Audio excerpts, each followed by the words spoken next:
교실 한켠에 있는 거대한 하얀색 칠판, 화이트보드. 가운데 손잡이를 당기자 순식간에 작은 방으로 변신합니다.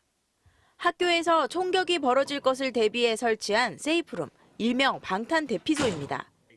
평소에는 일반적인 칠판으로 사용할 수 있지만 권총뿐 아니라 자동 소총까지 막아낼 수 있는 방탄 소재로 만들어졌습니다. 미국 엘라베마주의 한 초등학교에서 총격 사건에 대비해 시범적으로 설치한 겁니다. Deploys in under 10 seconds, and the entire classroom can be in this and locked into a safe place within their classroom in a matter of 30 seconds or less.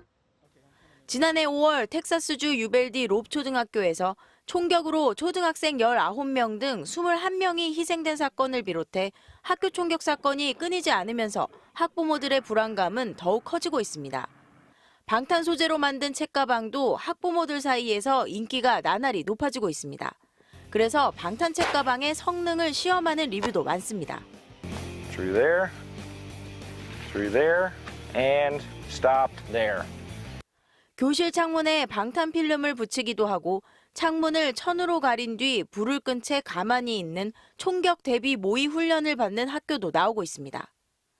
올해 들어 미국 초중 고등학교에서 발생한 총격만 37건. 미국 백악관은 오늘 역사상 처음으로 총기 사고 예방 대응기구 설치를 공식 발표했습니다. After every mass shooting, we hear a simple message, the same message all over the country. Do something. Please do something. 미국에서 어린이 사망 원인 1위는 자동차 사고도 질병도 아닌 총기 사고입니다. 언제든 나와 내 가족이 총격의 희생자가 될 수도 있다는 두려움은 미국의 교실 풍경까지 바꿔놓고 있습니다. 뉴욕에서 MBC 뉴스 강나림입니다. 수업이 한창이던 오전 10시 10분, 닫힌 문 유리창을 향해 여러 발의 총성이 울리고 빨간 모자를 쓴 총격범이 학교에 진입합니다. 교회 사무실이라고 적힌 방에 들어갔다 나오더니 마치 목표물을 찾는 듯 다른 곳으로 이동합니다. 9살 어린이 3명과 교장 등 교직원 3명을 살해한 범인은 출동한 경찰과 교전을 벌이다가 10시 27분 경찰의 총에 맞아 숨졌습니다.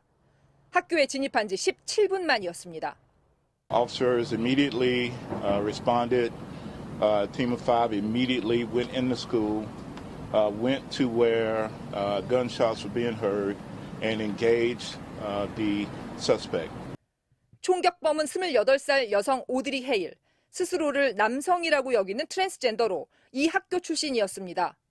총격을 벌일 장소를 사전에 지도를 그려 준비했고 어떻게 범행을 진행할지 미리 계획했습니다.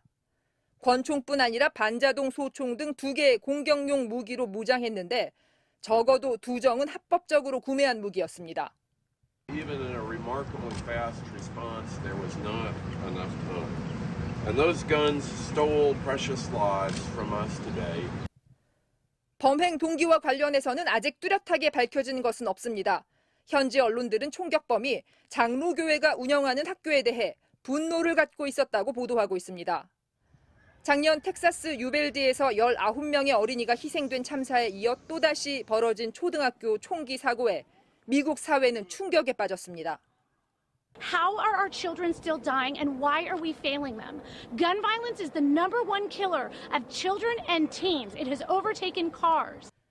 바이든 대통령은 계속되는 총기 범죄에 넌덜머리가 난다면서 의회가 자동 소총 같은 공격용 무기를 규제해야 한다고 촉구했습니다. 총기 옹호론자들은 교사를 무장해야 한다고 주장하고 공화당은 규제가 해답이 아니라는 입장입니다. 계속되는 총기 사건에도 논란만 반복되고 있습니다. 워싱턴에서 MBC 뉴스 김수진입니다.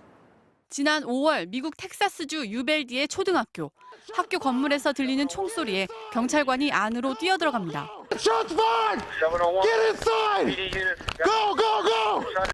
건물 복도에는 이미 무장 경찰들이 진입해 있던 상황.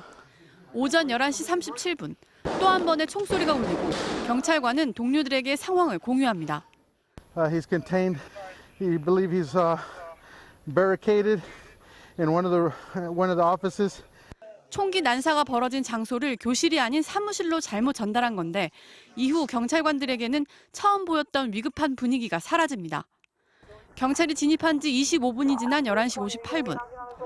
다른 교실에 있던 아이들을 겨우 탈출시킨 직후 911 무전을 통해 끔찍한 정보가 전해집니다.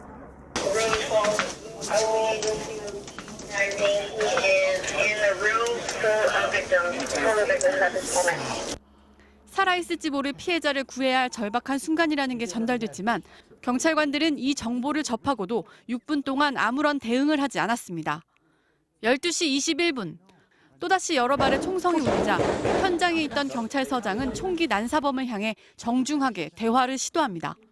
Sir, if you can hear me, please put your firearm down, sir. We don't want anybody else hurt. 30분이 더 지난 12시 51분에야 경찰은 교실로 들어가 총격범을 사살했습니다. 376명의 경찰관이 투입됐는데도 학생과 교사 21명이 목숨을 잃었습니다. If we need a simple phrase to describe what the report says, again, I would tell you multiple systemic failures. 텍사스주 하원은 사고 학교가 교문을 잠궈야 한다는 규정을 무시한 것도 총기 난사범이 쉽게 학교에 들어올 수 있었던 이유라고 덧붙였습니다. MBC 뉴스 박소희입니다.